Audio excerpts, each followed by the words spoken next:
అందరికీ నమస్తే అండి. వైఎస్ఆర్ కాంగ్రెస్ పార్టీ 5 ఏళ్ల అధికారంలో చేసిన తప్పులు, పాపాలు రాబోయే 25 ఏళ్ళు కూడా రాష్ట్రాన్ని వెంటాడతాయి. ఎప్పుడో ఒకసారి ఎక్కడో ఒక దగ్గర బయటపడతాయి అని నేను చాలా సందర్భాల్లో చెప్పాను కదా. అది ఊరికే ఆషామాషిగా చెప్పింది కాదు. గ్రౌండ్ లెవెల్లో అలా జరిగింది కాబట్టే చెప్పింది. సో ఇప్పటికీ కూడా వైసీపీ గురించి ఎందుకు మాట్లాడుతున్నాం? కూటమి ప్రభుత్వం అధికారంలోకి వచ్చిన 2 సంవత్సరాలు దాటింది కదా, కూటమి చేసిన తప్పులు చెప్పొచ్చు కదా అని చాలామంది అడుగుతుంటారు నన్ను. ఎస్, చెప్పొచ్చు. కూటమి చేసిన తప్పులను కూడా నేను చెప్తున్నాను, ఎక్కడ వదిలిపెట్టట్లా. మొన్న చూడండి, ఈజ్ ఆఫ్ డూయింగ్ బిజినెస్ కాదులే, ఇన్వెస్ట్మెంట్ ఫ్రెండ్లీ స్టేట్ల జాబితాలో మన 1 నుంచి 8కి పడిపోతే మనం చేసాం. అది టీడీపీ వాళ్ళకి నచ్చలేదు. ఈజ్ ఆఫ్ డూయింగ్ బిజినెస్ అనేది కాదు, అది నీతి ఆయోగ్ వాళ్ళు రిలీజ్ చేసిన ఫస్ట్ది. సో దానికి కూడా నేను ఉన్నదన్నట్టు ఆ నీతి ఆయోగ్ డాక్యుమెంట్ చూపించే ప్రజెంట్ చేశాను. అది టీడీపీలో కొంతమందికి నచ్చలా, బట్ మనం చెప్పాల్సింది చెప్తాం అంతే. అక్కడ నీతి ఆయోగ్ ఇచ్చిన డాక్యుమెంట్ నేను ప్రజెంట్ చేశాను.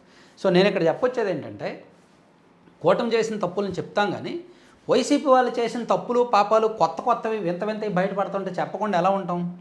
వాళ్ళు మాజీ మంత్రులు ముఖ్యంగా చూడండి, తమ్మినేని సీతారాం గారికి సంబంధించి ఒక case 8 held for grabbing land worth 3 to 4 crore. The police during the course of investigation noticed the illegal activity and arrested 8 members. 8 మందిని అరెస్ట్ చేశారు.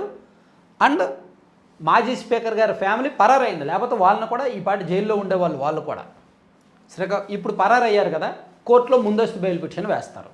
పాపం ఏ పదవి లేని వాళ్ళు, రాజకీయంగా పట్టు లేని వాళ్ళు అరెస్ట్ అయ్యి జైల్లో ఉన్నారు. పదవి ఉన్నవాళ్ళు, పదవి అనుభవించిన వాళ్ళు, రాజకీయంగా పేరు ప్రఖ్యాతులు ఉన్న వాళ్ళు పరారైపోయారు. ఎక్కడో ఉండి ముందస్తు బెయిల్ పిటిషన్ వేస్తారు, గట్టిగా డబ్బులు ఖర్చు పెడతారు. ఇందులో వాళ్ళ మాట విని ఈ అక్రమంలో పాలు పంచుకున్న వాళ్ళు జైలుకి వెళ్ళారు. వాళ్ళు మాత్రం ఇప్పుడు బయటే ఉంటారు. అందుకే ఏ ఒక్క నాయకుడు మోచేతి నీళ్ళు తాగొద్దు, ఏ ఒక్క నాయకుడు చెప్పింది వినొద్దు, బలి పశువులు అవ్వద్దు. చూడండి, so the value of land is estimated around 3 to 4 crore and registered the land illegally by using the forged documents, fake death certificates and fabricated succession certificates.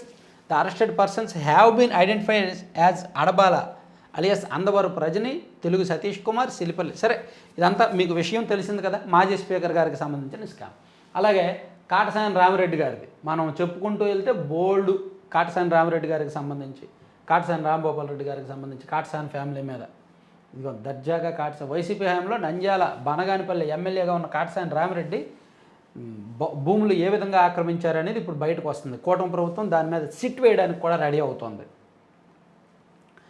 అలాగే కూటమి ప్రభుత్వం అధికారంలోకి వచ్చిన ఒక 4-5 నెలల్లో జోగి రమేష్ గారి కుమారుడు జోగి రాజీవ్ చేసిన భూ అక్రమాలు కూడా బయటకు తీసుకొచ్చి రాజీవ్ని అరెస్ట్ చేశారు. మీకు గుర్తుందో లేదో, అగ్రిగోల్డ్ భూములను ప్రభుత్వం సిఐడికి అటాచ్ చేస్తే ఆ భూములు వీళ్ళు వేరే పేరు మీద బదలాయించుకొని వీళ్ళ పేరు మీద రాయించుకున్నారనమాట.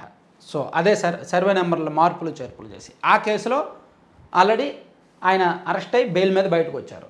అంటే ఇక్కడ ఏదో ఒక సందర్భంలో గత ప్రభుత్వంలో జరిగిన తప్పులు బయటకు వస్తూనే ఉన్నాయి. అవినీతి వ్యవహారాలు, అక్రమ వ్యవహారాలు బయటకు వస్తూనే ఉన్నాయి. ఇక్కడ నేను కూటమి వాళ్ళు కూడా తప్పు చేయట్లేదు అనట్లా. వీళ్ళు కూటమి వాళ్ళు తప్పు చేస్తున్నారు, వైసీపీ వాళ్ళు తప్పు చేస్తున్నారు. బట్ వైసీపీ వాళ్ళు చేసే తప్పులు సామాన్య ప్రజలను పెట్టి పీడించాయి. అందుకే జనం 151 నుంచి 11కు దించారు. సో ఇప్పుడు కూడా కూటమిలో కొంతమంది అలాగే చేస్తున్నారు, పట్టి పీడిస్తున్నారు సామాన్య ప్రజల్ని. సో వీళ్ళకు కూడా వచ్చే ఎన్నికల్లో బుద్ధి చెప్తారు, చెప్పరు అనట్లా. కానీ వైసీపీ ఇక్కడ చేసిన తప్పులు ఏంటంటే, ఎప్పుడూ కూడా పొలిటికల్ కరప్షను సామాన్యులకు పెయిన్ లేకుండా ఉండాలి. కానీ వైసీపీ అధికారంలో ఉన్నప్పుడు సామాన్యుల ఆస్తులను దోచుకున్నారు, దౌర్జన్యాలు చేశారు, దందాలు చేశారు. ఆ పాప ఫలితం అనుభవించారు 2024లో. ఇప్పుడు ఒక్కొక్కటి బయటకు వస్తున్నాయి. అందులో మాజీ మంత్రులు కూడా వదిలిపెట్టలేదు, చాలామంది ప్రముఖులు కూడా వదిలిపెట్టలేదు, అందరూ పోయారు. సో ఇప్పుడు వీళ్ళు చేసిన తప్పులు కూటమికి ఒక గుణపాఠంగా ఉండాలి. కూటమి వాళ్ళు అది రిపీట్ అవ్వకుండా చూసుకుంటే బెటర్ అనమాట. అదే నేను చెప్పొచ్చేది అయితే అర్థం. Thank you.